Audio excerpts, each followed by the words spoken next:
Welcome to our cozy little corner of the world where tales of adventure and bravery come alive. Tonight we're transported to ancient Greece, a land of myth and legend, where the stories of old still whisper secrets to those who listen. From the timeless collection of Greek Odyssey, we bring you a timeless tale of love, loyalty, and cunning, born from the rich cultural heritage of Greece. Let's begin our journey with Penelope's Suitors, a story of wit and wisdom that has captivated hearts for centuries. Penelope's Suitors. In the previous episodes we heard that the Phaeacians warmly receive Odysseus, but he does not reveal his identity to them. The king asks his 12 sons to present the stranger's gift to Odysseus. The story continues. Euryalus, the youngest prince, who had insulted Odysseus, was sorry for his words and presented to him his silver-hilted sword. Odysseus thanked him and hung the sword on his shoulder. The other princes sent their servants to their homes to bring back rich gifts to be presented to Odysseus. These were taken and placed before the queen. The queen arranged them within a beautifully carved chest, which she had fetched from the king's treasure chamber. She also placed a robe and tunic from her looms as her gift. The king gave him a golden cup so that Odysseus would remember him whenever he poured a drink and offered it to the gods. Odysseus wrapped a cord around the chest and tied it with a cunning knot which the goddess Circe had taught him. That evening during supper, Demodocus, the blind musician, took his lyre and sat down to sing the glories of the Trojan War. He sang about the Greek army and the building of the great wooden horse, how the Trojans had believed it to be an offering to goddess Athena and dragged it within the walls of Troy. Demodocus described that with this was the downfall of the Trojans by singing, Odysseus and his men burst forth. They came forth from within the horse.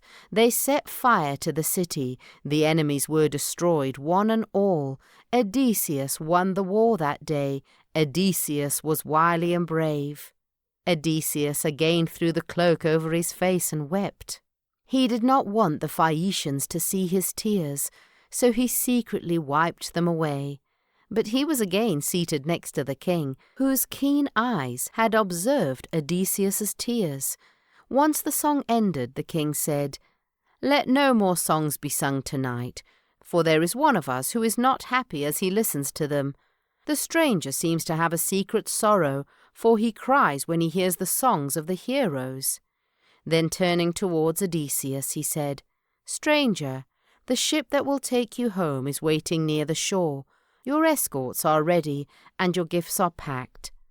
Do not hide your name from us any longer. We wish to know who you are, and why the songs of our musician brings tears to your eyes."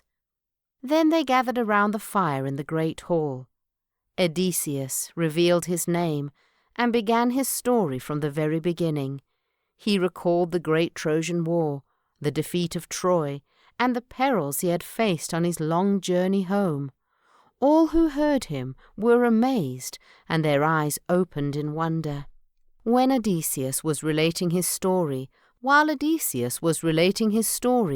far away in Ithaca, his wife Penelope sat alone weaving on her loom. All her suitors had left for the night. When it came to be known that Odysseus had not returned after winning the Trojan War, people thought him to be dead. It was about 20 years now that he had gone missing. As the extent of Odysseus's kingdom and wealth was well known, suitors from far and near came to seek Penelope's hand in marriage. They stayed at the palace, for guests were never turned away. They spent their time merrymaking, eating good food and drinking sweet wine, and idling their time until Penelope made up her mind. But Penelope refused to believe that Odysseus was dead. She had waited for him all these years, and will continue to do so. That night, pale and sad, she sat in front of her loom, but she was not weaving. She was actually taking off the threads from the loom. Her fingers had become skilled after many years of practice. Every night for the past 3 years she had burnt midnight oil to unravel all the work she had done the day before. This was because all the princes who had come to the palace were asking her to decide whom she would marry, but she had put them off, saying, "My father-in-law, Laertes, wishes for me to finish this cloth. He is old now, and he may die. It needs to be completed before then." In truth, she did not want to marry any of her suitors, yet she feared their anger if she refused them. Every night, as she unravelled all that she had woven the day before, she would cry as she thought, "I know Odysseus will come home some day. I will not finish the cloth until he does." That night, when all was quiet, she suddenly heard the sound of footsteps and a door shutting. She stopped her work and listened intently. Before she could react, the door swung open, and all the suitors carrying torches burst in. "We have caught you," they cried out. "Your maid let out your secret. We will not let you delay any longer. You have to tell us which one of us you will marry." But Penelope quickly drew her veil over her face and in a haughty voice said, "Princes, how dare you break into the queen's chamber in the middle of the night? Are you common thieves? Go away now, or I will announce your folly to the whole of Ithaca."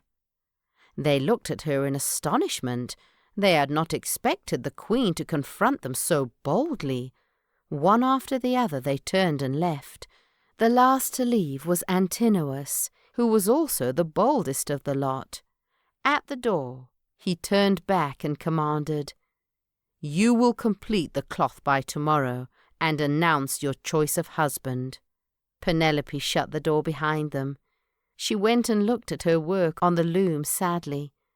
Her thoughts once again went back to her husband.